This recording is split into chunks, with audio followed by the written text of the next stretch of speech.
আজকে তৈরি করব ফুলকপির চপ। একটা ফ্রেশ ফুলকপি নিয়ে নিলাম এবং এটাকে ছোট করে কেটে কয়েক টুকরো আলু লবণ এবং হলদি দিয়ে সিদ্ধ করে নেব। এখানে তৈরি করে নিচ্ছি লবণ দিয়ে বেসন, সাথে মরিচ, জিরার গুঁড়া, ধনিয়ার গুঁড়া আর একটু পানি দিয়ে এটাকে মাখিয়ে নেওয়ার পর এটা রেখে দিলাম। আর সিদ্ধ হওয়া সবজিগুলোকে মেখে মেখে তারপর এটাকে হালকা বাগার দিয়ে নেব। এখানে ধনিয়া পাতা, হলদি, মরিচ, লবণ, আদা, রসুন দিয়ে আমি বাগার দিয়ে নিয়েছি।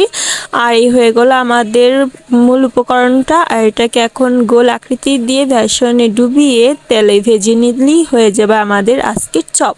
তো চপ ভাজার সময় আপনারা খেয়াল করবেন যেন ভেঙে না যায়, ভিতরে ভেঙে গেলে ভিতর থেকে মশলাগুলো বের হয়ে যাবে। তাই আমি সব ধরনের উপকরণ খেয়াল করে এগুলাকে কম জালের ভিতরে ভেজে নিয়েছি, যাতে ভিতরে কাঁচা থাকলেও যেন ভালো করে সিদ্ধ হয়ে যায়। তো আমি সবাইটা চপ দিয়ে এবং দিয়ে খেলেও সস দিয়ে আমি এটাকে কাঁচামরিচ দিয়ে খেয়েছি, খুব দারুণ হয়েছে।